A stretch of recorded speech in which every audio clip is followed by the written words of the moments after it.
오늘 저희들이 이제 요한복음 5장 말씀 2달 정도 만에 저희들이 이제 요한복음 말씀을 다시 살펴보게 됐습니다. 이제 오늘 말씀은 우리 성도님들이 어쩌면 좀 익숙한 그런 본문일 수 있는데 1절을 한번 보시면 그 후에 이제 유대인의 명절이 되었습니다. 정확하게 유월절인지 아니면 초막절인지 우리가 알지는 못하지만 유대인의 명절이 되어서 이제 예수님께서 예루살렘에 이제 올라가셨습니다. 그리고 2절 말씀에 이제 예루살렘에 있는 양문, 이제 양문 곁, 아마 북쪽에 있는 그런 문이었던 것 같은데 그 양문 곁에 이제 히브리 말로 베데스다라는 그 못이 있었습니다. 그래서 주보 3면에 보시면 베데스다에 대해서 제가 간략하게 좀 기록을 했는데, 이 베데스다는 보통 이 단어의 뜻도 여러 가지 해석이 있습니다. 그렇지만 가장 이제 일반적인 해석은 자비의 집입니다. 자비의 집. 이제 자비의 집이라는 이름을 가진 이 베데스다, 그리고 이 못은 보통 쌍둥이 못이다. 그러니까 두 개의 연못이 이제 중앙에서 서로 만나고 양쪽으로 이제 그 연못이 두 개가 있었습니다. 그리고 이 연못에 이제 행각이 이쪽 편 연못에 두 개의 행각, 또 반대쪽 연못에 또 두 개의 행각, 그리고 두 못이 만나는 중앙 지점에 또 하나의 또 행각, 그래서 한 5개 정도의 행각이 이제 거기에 있었습니다. 그런데 인상적인 것은 이제 3절 말씀에 보면 그 안에 5개의 그 행각 안에 많은 병자들이 누워 있었다는 겁니다. 여기 나오는 이제 병자들은 아마 그 당시에 그 의술로서는 고치기가 어려웠던 그런 병자들, 저희들 같으면 좀 이렇게 그 불치에 가까운 그런 병들을 가진 분들이 그곳에 이제 많이 누워 계셨습니다. 그래서 세 부류를 소개를 하는데, 맹인, 그러니까 앞을 못 보시는 분들, 그리고 이제 다리를 저는 분들, 그리고 혈기 마른 사람들은 아마 좀 중풍병과 좀 관계된 뇌졸중과 관계되는 아마 그런 분들인 것 같습니다. 이제 그런 분들이 이제 누워 계셨습니다. 그리고 이제 3절 마지막부터 4절까지는 괄로로 이렇게 표시가 되어 있습니다. 그래서 이거는 이 3절 후반부 4절 말씀은 성경에 여러 사본들이 있습니다. 성경에 사본들이 있는데 아주 오래된 고대 사본에는 3절 마지막 4절 말씀이 빠져 있습니다. 그런데 이제 조금 근대에 가깝게 기록된 사본들은 이제 이 부분이 기록되어져 있습니다. 그래서 대부분 성경학자들은 아마 이 말씀은 후대 사람들이 조금 더 쉽게 이해할 수 있도록 좀 첨가된 부분이 아닌가라고 추측을 합니다. 왜 많은 병자들이 그 베데스다 연못에 있는 5개의 행각에 누워 있었는가? 아마 이제 그 당시 사람들에게 내려오는, 오늘날로 말하면 민간, 그는 민간의 그런 전통 민간에 내려오는 이야기들이 있었습니다. 그래서 3절 마지막에 물의 움직임을 그들은 기다리고 있다. 이제 사람들이 누워서 물의 움직임을 기다리고 있는데 4절 천사가 가끔 못에 내려온다는 겁니다. 천사가 가끔 못에 내려와서 이제 물을 이렇게 평상시하고 다르게 움직이게 하면 그 움직인 후에 이제 먼저 들어가는 자, 제일 먼저 들어가는 자는 어떤 병에 걸렸든지 낫게 된다.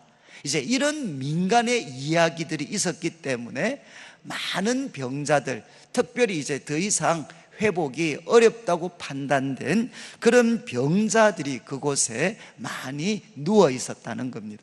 여러분이 이제 1절부터 4절까지 기록이 된 이 베데스다 연못, 이 행각, 5개의 행각, 거기에 누워 있는 사람들, 한번 이 모습들을 한번 이렇게 좀 이 머리로 한번 상상을 해보시면 좋겠습니다.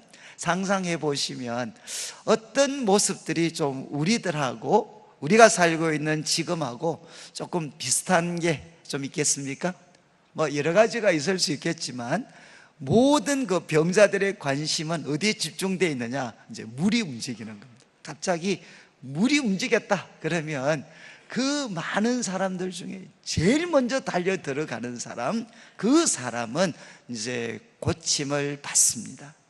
그러니까 이 베데스다 연못 행각 그 부근은 어떤 사회인가 하면 결국 이제 가장 불쌍한 사람들이 모여 있는데, 그런데 그들은 누구만 고침을 받을 수 있나? 1등만 고침을 받을 수가 있습니다. 그러니까 1등이 딱 한 사람이죠. 물이 움직였을 때 제일 먼저 들어간 사람, 그 한 사람만 이제 고침을 받을 수가 있었습니다. 그러니까 그곳에 있는 사람들은 서로가 다 어떤 사람이죠? 돕고 격려해야 되는 사람이 아니고 서로가 경쟁 상대입니다. 경쟁 상대. 그리고 또 그곳에 있는 사람들 사이에도 얼마나 비교 의식이 있었겠습니까? 예를 들면 이제 앞을 못 보는 분이 있습니다. 근데 이 사람은 건강합니다. 그리고 또 한쪽 사람은 앞은 볼 수 없는데 또 이제 이 사람은 제대로 이렇게 걷지를 잘 못합니다. 그러면 이 사람들 중에 누가 먼저 들어갈 수 있겠습니까? 그리고 앞을 못 보더라도 거기에 예를 들어서 그 사람은 보지 못하지만 주위에 가족들이 있어가지고 먼저 보고 지금이다 그러면 이제 먼저 달려 들어가면 또 그 사람은 나을 수가 있습니다. 그리고 가장 힘든 사람은 이제 누워있는 사람이죠. 누워있는 사람. 이제 누워있는 사람은 봐도 갈 수가 없습니다. 그런데 이제 혹시 사랑하는 가족들이 같이 있다 그러면 봐도 가지도 못하지만 가족들이 던져서 제일 먼저 넣어주면 또 이제 소위 고침을 받을 수도 있습니다. 이 베데스다 연못가는 이제 1등만이 고침을 받을 수 있는 곳이었습니다. 이제 그곳에 우리 예수님께서 이제 방문을 하셨습니다. 그리고 35절을 보면 거기에 많은 사람이 있었는데 이제 한 사람을 예수님이 찾아가셨습니다. 그 사람을 이제 5절부터 7절까지의 소개를 합니다. 첫 번째 소개는 38년 된 병자. 여러분 그 당시 사람들이 2000년 전인데 수명이 어느 정도 됐을까요? 수명이. 그래서 우리 이제 조선시대 우리 왕들의 수명이 한 47, 8세 정도라고 합니다. 47, 8세. 이거는 2000년 전입니다. 2000년 전. 그러니까 대부분 사람들이 추측할 때는 50은 안 되었던 것 같아요. 그래서 아마 한 40대 중반 정도가 보통 사람들의 그 수명이었을 거예요. 그러면 38년 된 병사라는 거는 그냥 평생을 누워 있었던 사람입니다. 평생을 누워 있었던 사람. 그리고 이제 6절 말씀에 또 예수께서 그 누운 것을 보시고, 이 사람은 38년 동안 병으로 고생했는데 지금 누워 있습니다. 그러니까 이제 걷지도 못하고 이렇게 볼 수는 있지만 이분은 누워 계셨습니다. 그것도 오랫동안 누워 계셨습니다. 그리고 7절 말씀에 이 병자가 예수님의 질문에 대해서 스스로 답변을 할 때 이렇게 이야기합니다. 주여, 물이 움직일 때 나를 못에 넣어주는 사람이 없어 내가 가는 동안에 다른 사람이 먼저 내려갑니다. 여러분 이 말씀을 보니까 또 이 병자에 대해서 무엇을 할 수 있습니까? 주위에 아무도 없습니다. 가족들이 아무도 없습니다. 그리고 또 친척들도 또 친구들도 이웃들도 지금 이 사람 주위에는 아무도 없습니다. 그래서 이 사람이 예수님께 불평을 하죠. 물이 움직일 때 기회는 오는데 나를 못에 넣어주는 사람이 없습니다. 그래서 내가 가는 동안에 다른 사람이 언제나 먼저 내려가 버립니다. 그러니까 이분은 지금 혼자입니다. 철저히 지금 고립되고 소외되어져 있습니다. 그러니까 이제 지금 예수님이 찾아가신 병자는 이제 베데스다 연못가에 있었던 많은 그런 병자들 가운데서 가장 상황이 심각한 분이셨고 절망적이셨고, 그리고 그곳에서도 이 사람은 낙오된 사람이었습니다. 38년 가까운 긴 세월. 그리고 그는 지금 누워있고, 그리고 주위에 그를 물에 넣어줄 사람은 아무도 없는 그런 사람이었습니다. 그런데 이 사람에게 이제 예수님께서 찾아가셨습니다. 그리고 6절 말씀에 이제 마지막 부분에 질문을 하시죠. 질문. 너가 낫고자 하느냐? 참 너무나도 당연한 말씀이지만 참 중요한 질문입니다. 내가 낫고자 하느냐? 너 포기하지 말고, 또 절망하지 말고, 정말 너 낫고자 하느냐? 이렇게 예수님께서 질문을 하셨습니다. 자, 그러면 이제 이 병자가 답을 어떻게 해야 됩니까? 이제 yes 아니면 no로 해야죠. 예, 낫고 싶습니다. 낫기를 원합니다. 이렇게 이야기를 하든가, 저는 낫고 싶은 마음 포기한 지 오래입니다. 이렇게 이야기하든가, 하여간 예 아니면 아니오로 대답을 해야 되는데, 이미 살폈지만 7절의 병자는 이야기합니다. 내 주위에는 아무도 없습니다. 나를 물에 넣어줄 사람 아무도 없습니다. 물이 여러 번 동했지만 그때마다 다른 사람이 먼저 들어갔습니다. 앞으로도 기회가 주어져도 나는 먼저 들어갈 가능성은 전혀 없습니다. 여러분, 지금 이분은 참 이렇게 절망을 하고 있죠. 나에게는 이제 더 이상 기회가 없습니다. 왜? 나를 넣어줄 사람이 없기 때문에. 그러니까 이분은 지금 세상에 대해서 분노를 하고 있죠. 나를 돌봐줄 사람, 나를 도와줄 사람은 아무도 없습니다. 그래서 나는 절대로 물이 움직인다 할지라도 나는 먼저 들어갈 수가 없습니다. 그러면서 자신의 신세를 한탄을 합니다. 그런데 그때 이제 8절 예수님께서 두 번째 말씀을 하십니다. 말씀은 이제 세 개의 동사가 나옵니다. 첫 번째는 일어나라. 누워있는 사람에게 예수님께서 일어나라 라고 말씀을 하셨고, 그리고 지금 그 자리에 누워 있는데, 이 자리는 보통 이제 우리나라도 집으로 이렇게 만들었지 않습니까? 집으로, 이 집과 같은 것으로 만들어서, 그래도 이제 이 병으로 고생하시는 분이 조금은 거기에 누워 계실 수 있도록 만든 게 자리겠죠.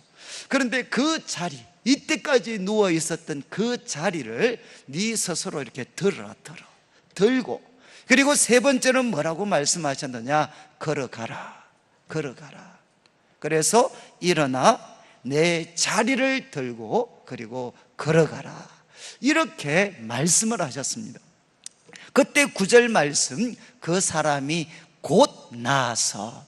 여러분이 이제 복음서에서 굉장히 강렬한 인상을 가진 단어 중에 하나가 뭔가 하면 이 곧이라는 단어입니다.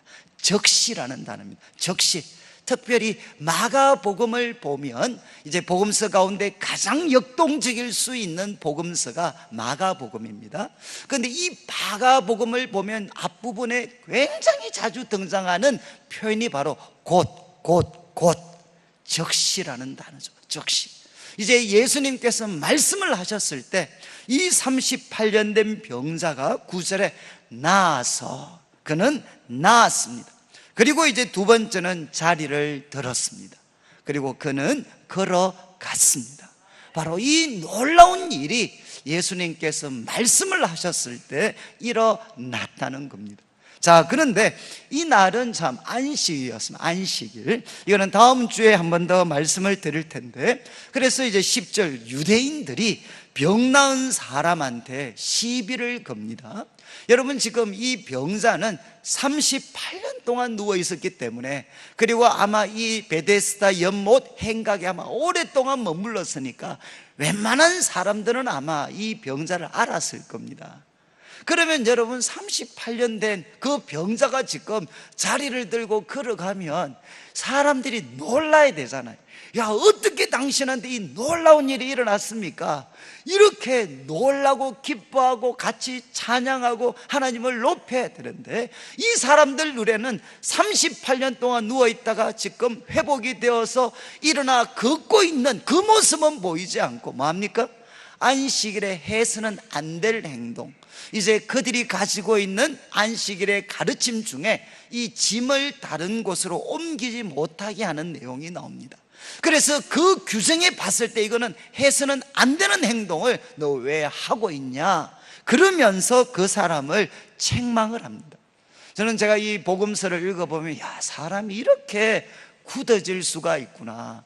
38년 된 병자가 지금 살아났는데, 일어나 걷고 있는데, 그 사실은 눈에 보이지 않고 지금 그들이 정한 안식일 규례 중에 짐을 옮겨서 안 된다, 그거 범하고 있는 모습이 보이는 거죠. 그러니까 이제 이 사람이 답변을 합니다. 11절에 나를 낫게 하신 그가 자리를 들고 걸어가라, 이렇게 말씀하셨습니다. 답변을 하니까 또 그들이 묻죠. 너에게 자리를 들고 걸어가라 한 사람이 누구냐, 이렇게 질문을 하니까 13절 고침을 받은 사람이 참 이렇게 충격적인 이야기를 합니다. 고침을 받은 사람은 그가 누구인지 알지 못하니. 그러니까 지금 이 고침을 받은 사람은 자기를 고쳐주신 분이 예수님이시다라는 것을 그는 모르고 있었습니다. 그러니까 그는 예수님이라는 분에 대해서 관심도 없었고 몰랐던 사람이었어요. 그런데 그 사람을 우리 예수님이 고쳐주셨죠. 그리고 또 13절에 그가 누구인지 몰랐을 뿐 아니라 이는 거기 사람이 많음으로 예수께서 이미 피하셨다는 것입니다. 여러분, 38년 된 병자를 고쳤는데, 그런데 예수님께서는 사람이 많으니까 그 자리를 피하셨습니다. 그래서 그 사람은 자기를 고친 분이 예수님이다라는 것을 몰랐다는 거죠. 그래서 14절 그 후에 이제 며칠의 아마 시간이 지났습니다. 그 후에 예수님께서 이제 성전에서 그 사람을 만났습니다. 그리고 그에게 이제 말씀을 하시죠. 보라, 내가 나았으니. 여러분, 보라, 네가 나았다. 그러면서 예수님이 말씀하십니다. 더 심한 것이 생기지 않게, 더 심한 것이 생기지 않게 다시는 죄를 범하지 마라, 이렇게 예수님께서 말씀을 하셨습니다. 여러분, 이제 이 말씀은 꼭 9장 1절부터 3절까지의 말씀과 같이 보셔야 돼요. 왜냐하면 이제 이 말씀만 보면 여러분 어떤 느낌을 받습니까? 지금 38년 된 병자가 이렇게 오랜 세월 병으로 고생한 것은 무엇과 연관이 있는 것 같습니까? 죄와 연관이 있는 것 같죠.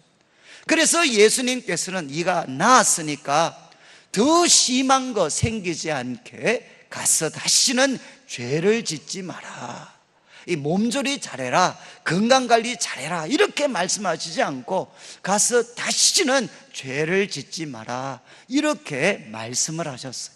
그래서 이 말씀만 가지고 보면 우리들의 질병은 병과 밀접한 관계가 있는 것 같습니다.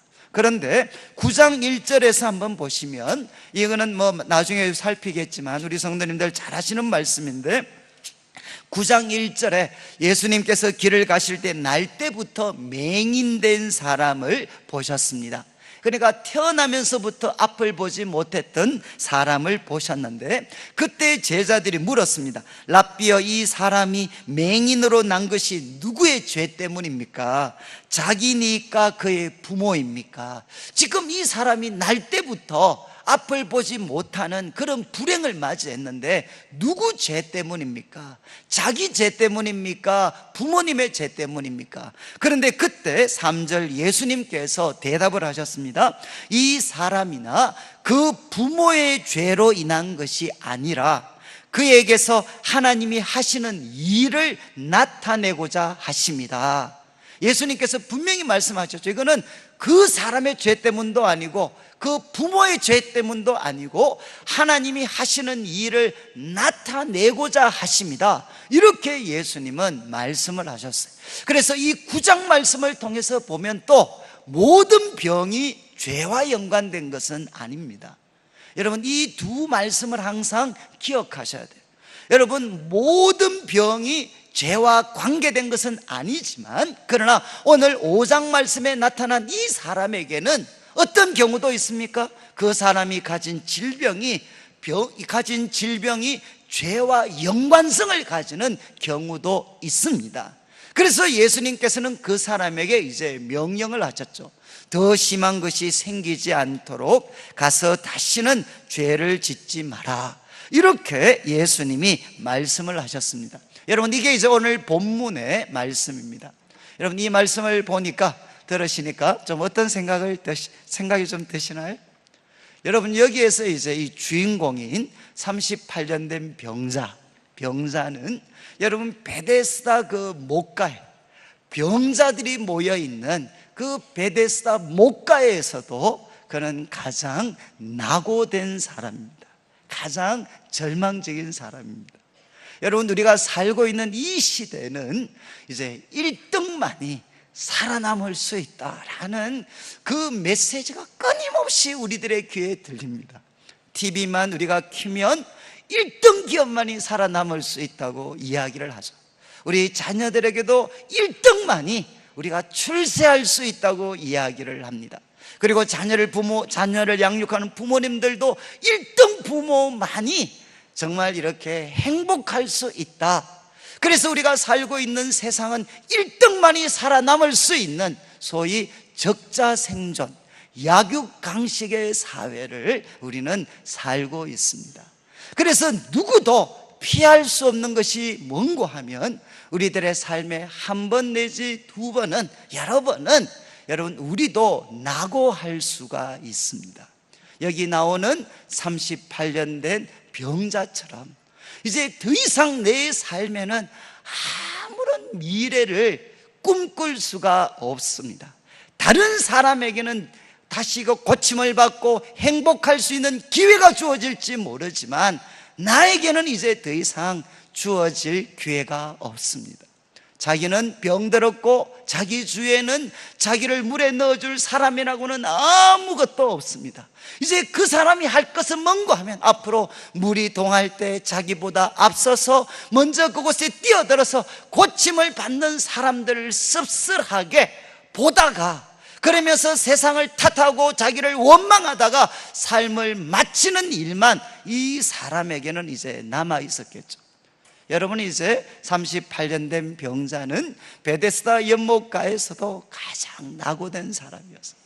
아무리 성도님 지금 이제 혹시 자신의 삶을 돌아볼 때, 내 삶이 뭔가 낙오된 것 같다, 혹시 그런 그 마음의 그 부담, 그런 두려움, 그런 절망감들을 가지고 계신 분들이 없으신지 모르겠습니다.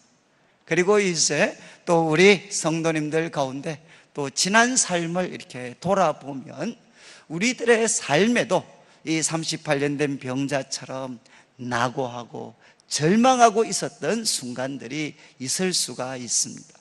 저도 이제 이 말씀 이렇게 기억하면서 38년 된 그 병자, 그죠? 아무것도 할 수 없습니다. 그리고 자기는 나을 거라는 기대를 아무것도 할 수가 없었습니다. 그런데 그에게 예수님이 찾아오셨고, 그리고 그는 1등에서가 아니라 예수님의 도움을 통해서 그는 다시금 일어나게 되죠. 저는 이 말씀을 제가 계속 묵상하다가, 저도 이제 제 삶에서 아마 가장 이렇게 저에게 고통스러웠던 그 낙오의 경험, 나는 정말 낙오자구나 라는 것을 저는 참 뼈저리게 느꼈던 것은, 저는 이제 20대였습니다. 20대. 저는 참 이렇게 고등학교 졸업을 할 때까지는 나름대로 공부도 잘했고 열심히 했습니다. 근데 저는 이제 대학에 제가 원하는 과를, 또 원하는 대학을 들어갔지만, 저는 이제 대학교 1학년 때 이제 뭐 예수님을 믿는 사람이었기 때문에 아마 양심이 좀 고왔던 것 같아요. 그래서 어려운 사람들 우리가 도와야 된다, 그렇게 해서 저도 이제 운동권 쪽에 제가 이제 관련을 맺게 됐습니다. 그래서 그쪽에 공부도 같이 하고 활동도 같이 하고, 그렇게 한 6개월을 보내고 나니까 저는 더 이상 이제 제가 전공하고 있었던 물리 공부를 저는 할 수가 없었습니다. 정말 과거에는 수학만큼 재미있는 게 없었는데 저는 더 이상 이제 물리 공부를 할 수가 없었습니다. 그래서 저는 이제 우리 과에서는 거의 뭐 가장 밑바닥이었어요. 꼴찌였습니다. 그렇게 되고 나니까, 그리고 이제 나중에 시간이 좀 지나서 이제는 나도 공부를 좀 해야 되겠다, 하나님이 은혜도 주시고 이렇게 해서 다시 공부하기로 마음을 먹었는데 이제는 도저히 따라잡을 수가 없었습니다. 그냥 걔들은 말 그대로 천재였고, 그리고 또 부모 집안도 너무너무 좋았고, 그러니까 참 걔들을 도저히 아무리 노력을 해도 저는 따라잡을 수가 이제 없었습니다. 그러니까 이제 저는 밑바닥이었고 어떤 희망도 가질 수 없었고, 그리고 고향에 한 번씩 내려가면 저에게 참 모든 것을 걸고 계시는 듯한 부모님들을 보면 더 이렇게 마음이 힘들어지고, 그리고 바꿀 수 있는 힘은 저에게 없고, 그리고 학교를 가면 모든 사람들이 저를 문제아 취급하고 또 저를 비웃는 것 같고, 그래서 저는 이제 더 이상 사람들도 만날 수가 없었고, 그리고 교회에 가서 참 하나님께 은혜를 받지만 또 옆에 있는 사람들 다 나 말고는 다 잘 살아가는 것 같고, 그리고 또 이 사람들이 내 진짜 모습을 알면 다 떠나갈 것 같았습니다. 그래서 저는 이제 지금으로 보면 그게 이제 우울증이죠. 이제 저는 이렇게 눈 뜨고 있을 수가 없었어요. 그리고 이제 밖에 출입을 하기가 힘들어졌습니다. 그냥 시간만 나면 그냥 잠을 잤어요. 그리고 눈을 뜨고 있다는 사실을 저는 참 견디기가 어려웠습니다. 그런데 그때 이제 우리 주님께서 말씀으로 찾아오셔서 제가 정말 여러 번 말씀드렸다, 나는 너를 부끄러워하지 않는다. 정말 그 말씀을 저한테 주셨어요. 저는 그 말씀이 바로 이 38년 된 병자에게 주셨던 일어나 내 자리를 들고 걸어가라, 바로 저는 그 말씀이었어요. 그 말씀이 저에게 주어졌을 때 하나님이 나를 부끄러워하시지 않는구나, 그리고 예수님 안에서 하나님이 나를, 이 같은 이런 나를 하나님은 그의 아들로 삼으시고 너무너무 귀하게 생각하시는구나, 바로 이 하나님의 사랑과 능력 안에 바로 내 미래가 어쩌면 있을 수가 있구나. 그래서 저는 이제 다시 일어설 수 있는 힘이 생겼습니다. 그리고 저는 또 두 번째 제가 참 낙오했던 것은, 저는 내수동교회 대학부라는 곳을 정말 저는 사랑을 했고 헌신을 했습니다. 정말 그 교회를 섬기기 위해서 저는 전공도 바꾸고, 그리고 기적적으로 신학교도 들어갔고, 그래서 저는 내수동교회 대학부 우리 후배들을 잘 섬길 수 있을 거라고 생각을 했습니다. 그런데 이제 제가 대학부 시작할 때 한 200명 정도 모였는데 제가 3년을 섬기고 나니까 120명으로 줄었어요. 120명으로. 그런데 더 비참했던 것은 이제 제가 그만두고 석 달 만에 다시금 200명이 됐어요. 그러니까 이거는 뭐 누가 봐도 결국은 제가 문제였죠. 저는 누구였느냐, 대학부를 말아먹었던 사람이었어요.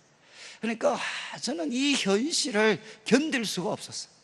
나는 정말 모든 것 다 바꾸고 여기 뛰어들어서 이제 신학을 하게 됐는데, 왜 나는 정말 저 헌신을 했는데, 정말 열심히 했는데 왜 결과가 이것밖에 이제 되지를 않나. 그리고 이제 또 한번 보시죠. 200명에서 120명이 돼서 쭉 갔으면 좀 덜 비참하잖아요. 또 석 달 만에 또 200명이 되니까 이건 확신이 오는 거죠. 그래서 제가 이제 난지도라는 곳에 가서 한 6개월 정도를 말 그대로 요양을 했습니다. 나 이제 도대체 목사가 됐는데 여기서도 나는 소위 대학부를 말아먹는 사람이구나. 주님의 몸된 교회에 어떤 유익도 끼치지 못하고. 그래서 제가 설교하고 나오면 우리 집사람이요 매일 이야기했어요. 당신 설교는 시끄럽고 내용도 없고 길고 이거는 호러불의 테러불이다 정말. 그러니까 저도 그거 알죠. 근데 바꾸고 싶지만 능력이 안 되는 걸 어떻게 하겠어요. 저는 도저히 할 수가 없다. 그런데 이제 제가 이렇게 그렇게 있다가 이제 구정이 돼가지고 서울에서 대구를 내려왔는데, 그때 이제 우리 어머님이 이렇게 한번 새벽 기도를 가시길래 저도 따라갔습니다. 이제 새벽 기도 따라가서 이제 다시 서울 올라가면 이제 난지도에서 우리 어른들한테 설교를 해야 돼. 하나님, 제가 이 난지도 이제 대학부에 있는 사람들, 우리 후배들, 제가 참 설교로 사람들을 그렇게 고문을 했는데 하나님 참 또 설교를 해야 됩니다. 이 난지도에 있는 불쌍한 사람들, 제가 이제 설교를 통해서 이 사람들 더 이상 힘들게 하지 않고 참 이 사람들한테도 좀 은혜를 끼칠 수 있는 그런 길들을 한번 보여주십시오. 이제 다음 주부터 또 설교를 해야 되니까. 그래서 이제 기도를 하는데 그때 주님이 이제 찾아오셨어요. 찾아오셔서 이제 정말 남들이 들으면 아무것도 아닙니다. 그런데 정말 지금 제가 설교하고 있는 거를 그때 하나님께서, 주님께서 한 30분 정도 한번 저한테 이렇게 실습을 해 보여주셨어요. 그래서 이제 누가복음에 있는 말씀을 갖고 한 절 한 절 저한테 설명을 해 주셨어요. 그리고 꼭 이렇게 이야기하시는 것 같았어요. 너도 이렇게 한번 해봐라, 이렇게. 그래서 30분 정도 동안에 이제 소위 제가 이제 개인 과외를 받았어요. 개인 과외. 그리고 이제 눈을 떴을 때 잘하면 은혜를 끼칠 수 있을 것 같았어요. 그래서 제가 이제 난지도에 가서 그때 하나님께서 저한테 가르쳐 주신 대로 한번 설교를 했어요. 그때 이제 그날 나오니까 저희 집 사람이 뭐 그런 이야기 했어요. 내가 살다가 별 희한한 일을 다 보겠다. 그래, 왜 그러냐? 그러니까 당신 설교에 은혜를 받다니. 이제 그래서 저는 참 그때 제가 설교를 하고 처음 저는 그게 제 생애 사역에 있어서 전환점이었어요. 전환점. 이제 이렇게 설교를 하면 나 같은 사람도 말씀을 통해서 은혜를 끼칠 수 있구나. 저는 이제 우리 부교육자들이 뭐 설교를 잘 못하면 성도들은 뭐라고 말씀하실지 모르지만 저는 걔들을 꾸중할 수가 없어요. 왜? 제가 그렇게 해봤기 때문에. 아무리 꾸중하고 자기가 봐도 자기 설교 문제인 거 다 알아도 여러분 그거를 바꿀 수가 없습니다. 바꿀 수 있는 힘이 제들에겐 생각보다 별로 없습니다. 그때 이제 주님께서 저에게 찾아오셔서 설교하는 법을 어렴풋하게 가르쳐 주셨어요. 그 말씀을 듣고 저는 이제 말씀을 전하는 사람으로서 38년 된 병자처럼 아무런 미래에 대한 희망도 가질 수 없다가 그때서야 저는 어쩌면 나 같은 사람도 성도들에게 도움이 될 수도 있겠구나. 사랑하는 성도님들, 우리들의 삶에 누구도 피할 수 없는 것이 뭔가 하면 소위 낙오하는 것입니다. 이미 이것을 경험하신 분도 있고 앞으로 정말 한 번도 경험 안 하신 분들은 기대하십시오. 반드시 옵니다. 왜냐하면 이거 한번 안 맛보고 천국 가면 너무너무 억울해.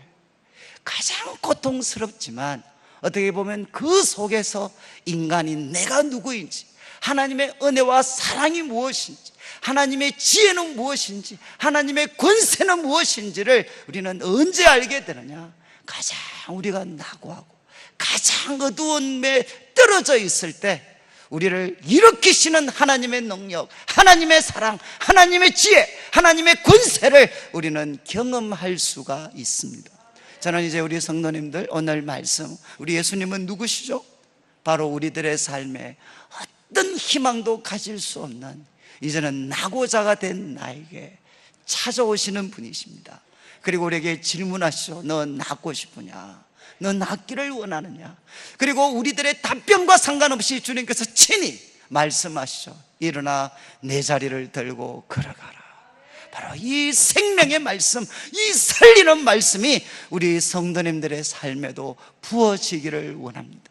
그리고 예수님께서 이 사람을 고친 후에 다시 만나서 말씀하셨죠.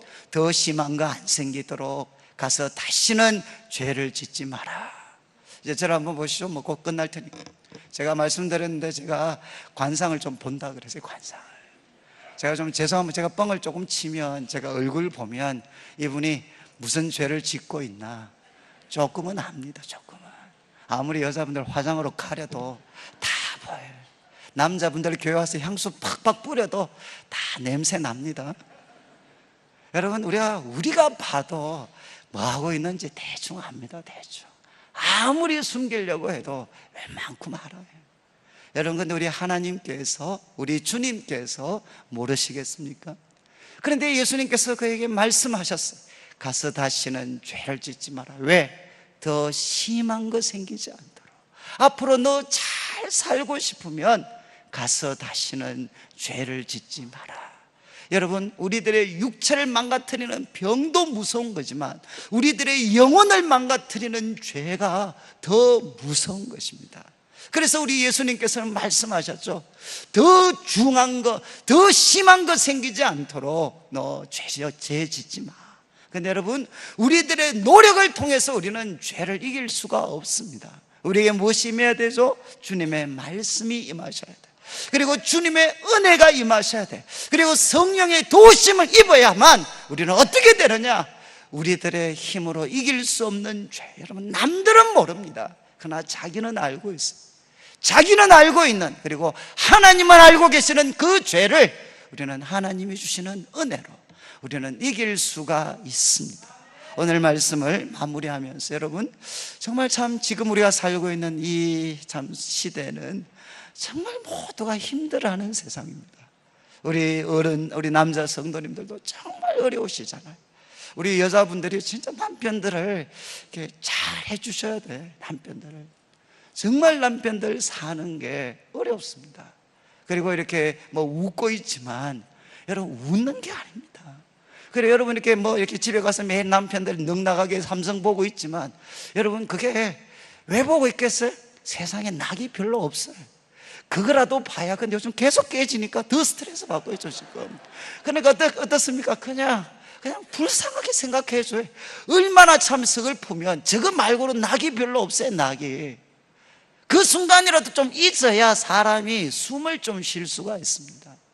여러분, 남자분들 정말 힘들어요. 남자분들 점점, 죄송하지만 연세 드시면 드실수록 남자들이 뭐 할 수 있어요? 아무도 우리를 좋아하지 않아요. 안 그래요? 애들이 우리를 좋아합니까? 누가 좋아합니까? 엄마는 부르지만 아빠 부르는 집이 어디 있어요? 아무것도 안 해. 그 우리 경상도 사람은 바꾸지를 못해. 남들은 좀 바뀌라. 아니, 그렇게 해서 바뀔 것 같으면 나라가 바뀌었죠. 우리는 잘 못 바꿔요. 여러분, 그러니까 우리를 그냥, 내 여자분들은 자꾸 우리한테 잔소리하지 마시고 그냥 불쌍하게 생각해 주시면 우리가 알아서 긴다니까요. 그냥 이렇게 좀 이렇게 불쌍하게 생각해 주시면 돼요. 그리고 여자분들도 뭐 똑같죠. 뭐 여자분들이라고 막상막하죠. 여자분들도 고생하세요. 애들 만나보십시오. 한국 애들만큼 불쌍한 애들 어딨나. 그리고 청년들 만나보십시오. 그래도 어른들, 당신들은 소위 젊었을 때 한 번은 잘 나갔지 않습니까? 우리 보십시오. 하나도 지금 없어요. 걔들은. 청년들 죽을 지경입니다. 연세 드신 어르신들 한번 보십시오. 그분들도 힘드셔요. 아니, 점점 능력은 없는데 계속 건강해. 얼마나 힘드시겠어요? 안 그러시겠어요? 아파도 힘들고 건강해도 힘들고 다 힘들어요 사실은. 여러분, 지금 우리를 살리는 것은 무엇이냐? 이제 우리가 정신을 차려야 되는 게 바로 예수님의 말씀, 그 사랑의 말씀, 그 능력의 말씀, 시대를 초월하는 그 지혜의 말씀, 그 영원한 말씀, 그리고 우리를 근본적으로 뒤바꾸시는 이 창조의 말씀이 우리를 사로잡을 때 어떻게 되느냐? 바로 사람이 볼 때는 길이 없지만 하나님 안에는 길이 있습니다. 저는 우리 성도님들 귀에 다시 한번 이 생명의 말씀이 들리시고, 그리고 우리 성도님들의 삶에 더 심한 것 없도록 가서 다시는 죄를 짓지 않는, 우리들의 몸이 회복될 뿐만 아니라 우리 영혼도 거룩할 수 있는 성도들 되시기를 주님의 이름으로 축원합니다.